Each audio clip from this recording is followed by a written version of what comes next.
Welcome to the JAMODI podcast. We are all surrounded by amazing coaches and leaders. So let's get an inside look at not just what they do, but how they do what they do. After all, becoming the best versions of ourselves is JAMODI, just a matter of doing it. Coaches, the JAMODI podcast is powered by Shoot 360.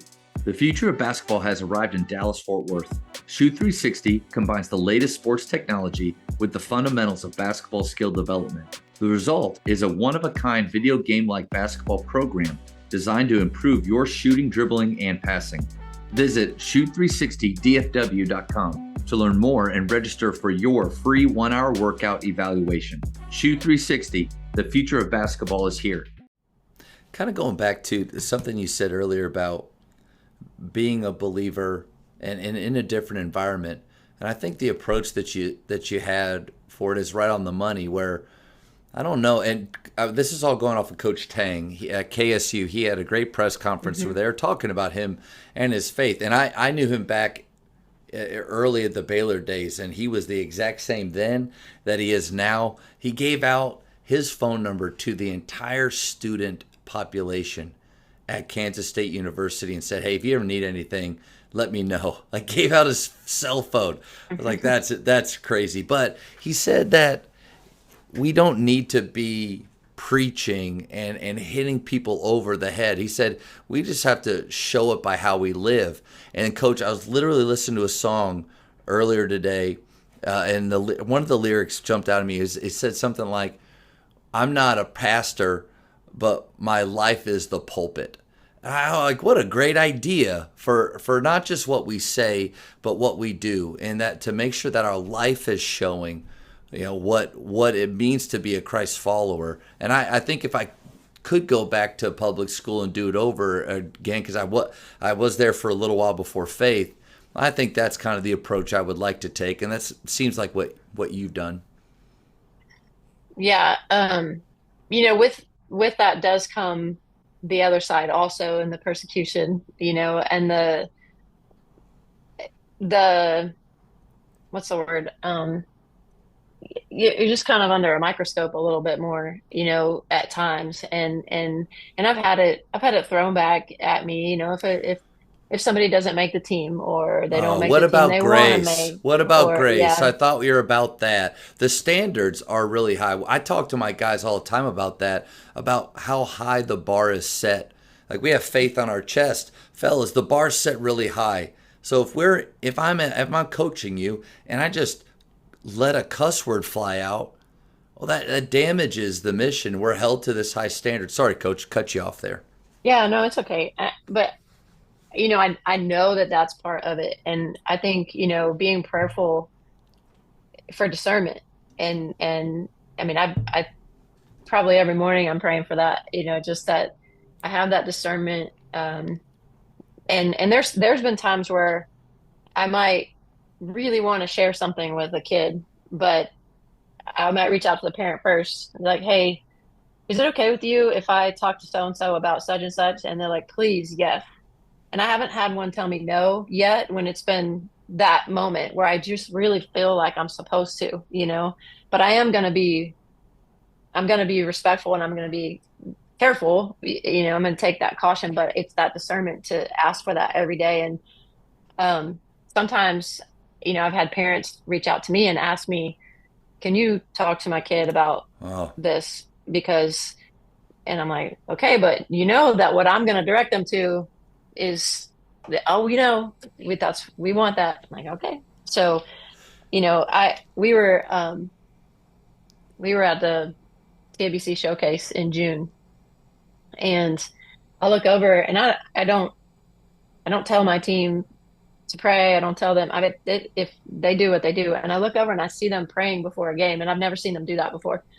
And I noticed, and I did ask one of them later, I said, is that the first time y'all have done that? And they said, well, we did it all weekend, but we're going to be doing something that we want to do. And, that they want a couple of them want to start a Bible study this year. And I mean, it's just, and it's okay if kids don't want to be a part of that, but it's just really neat to, without throwing it at them, for them to know that that's a safe place for them to do that. It's been pretty awesome.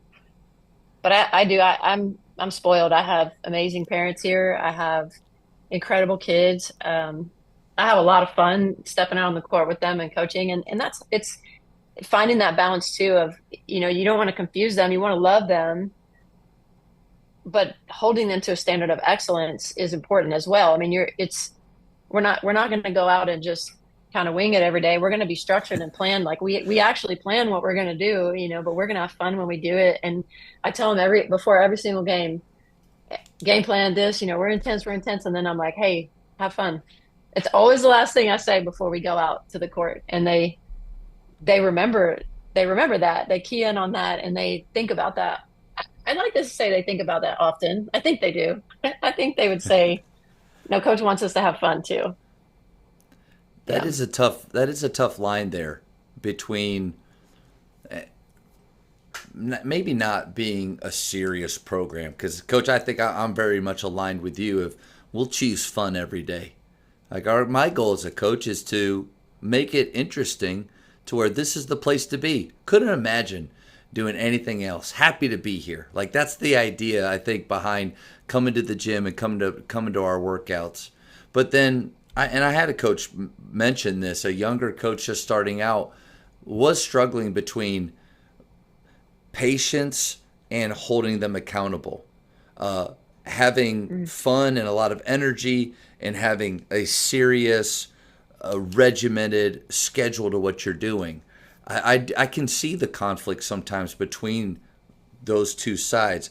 How do you navigate that in a way to where you don't feel like you're letting the standards drop for the things that you hold really important or that your program's all about, but yet you're also like, they're allowed to laugh and they're allowed to smile and they're allowed to have joy with what they're doing? Because sometimes to me, it seems like it's easier to be one way or the other. I love this question. So culture matters. And if we're modeling our culture, number one, our coaches have to model our culture for our kids. We can't tell our kids, hey, this is the culture, and then we don't do it. So we all know it. We all know what the goals are, right? And it's a continual process. Like we're talking about culture all the time because it's not something that you just teach and then it's done and you've Yeah. arrived. Like because our teams are changing every year. I've never in 25 years had the exact same team 2 years in a row. Something's been different. Either one graduated or 5 graduated or 4 got added. Like it's never the exact same. And so the culture is program wide, and we teach them when they come in, and then we continually do that. But those types of things, like what do you expect in practice every day? If you haven't told them what you expect and you haven't modeled for them the expectation, then how are we going to expect for them to know what it is? So it's really our fault if they're not doing it because we haven't modeled it enough. Something else that happens with our group is they have the freedom to call their own timeouts during practice. So, and they learn. This is my 3rd year here at Westlake, so they're finally learning, like, don't forget you have timeouts. But they know my tells. They can tell if I'm frustrated because they know what's important. If they're not talking or we run in transition. If they're turning the ball over in transition and can't make a layup, they know I'm just about to pull my hair out. So they'll call a timeout and they get a timeout. So right now they only get 1 timeout per practice because our practices are so short. When we get to season, they get 2. And they have to tell me if it's a 30 or a full. And I don't tell them. They can 2 fulls, they can call 2 30s. It doesn't matter. You get 2 timeouts, whatever length you want. But they have to tell me, and then we turn on the clock. They get their timeout. And it also trains them for in game to listen to what matters and is important and turn around out of a timeout and make a difference. So that breaks the ice. When they call it themselves, they're like, oh, we're about to run. We're about to get in trouble. Timeout. And I won't put them on the line. That's our deal. If I'm upset, I'm going to start over too. Like we're all getting a timeout. I'm going to go take one. I don't want to be around you right now. You need me to go. I'm going to go stand over here. No, I'll meet with the coaches. They meet with whatever they say, and we get back on the floor. It happened today. This morning was I don't even know. It's just a weird Monday. We've been having really solid practices and it was not going great. So timeout. Came back a different unit. Coach, But they couple know, things. Oh, sorry. Go ahead. no, I'm just they know the expectations in the gym. And when they're not, I talked with one of my players today. We graduated some pretty dominant leaders. So now we have a theme every year too. That's how we have fun. But I let the players pick it. I give them some ideas, and then they pick the theme. So they picked this year. The theme is unleashed because they feel like nothing wrong with the players from before. I mean, they were great players and they loved them as teammates. But now that they're gone, they're like, it's our turn to go, Yeah. and we're on the attack mode now. Let us off the chain. And so I talked with one of them today. I said, "You're off the leash. Like, this is your team. Go set that standard for them by your voice too." And she's asking, how can we not come in the gym like we did today? I don't want to come in that way. Like, we took the time out and we got better, but how can I make sure we don't come in like that again? I said, well, do you know the expectation of what the gym's supposed to be? Yes, coach. Okay, well, remind everybody that. They might just be as simple as a reminder. So anyway, they know the expectation, they know the culture, and they've helped establish the culture. Coming somewhere new, I have things that I value, but if it doesn't fit, if all of it doesn't match up with the community that I'm in, I've got to be willing to give and adjust. And Yeah. so I want to be able to empower the girls so that they see we're partners, and that's what I want them to be on the floor. So if I'm modeling that with them, and I tell them the answer is always no if you never ask. What do you want? Ask me. I said that for a year and a half, and they finally asked me for something. I was just waiting. I didn't care what it was. I'd have said yes, just so that they knew she's really like, it's okay for us to ask. Thank you for checking out today's episode.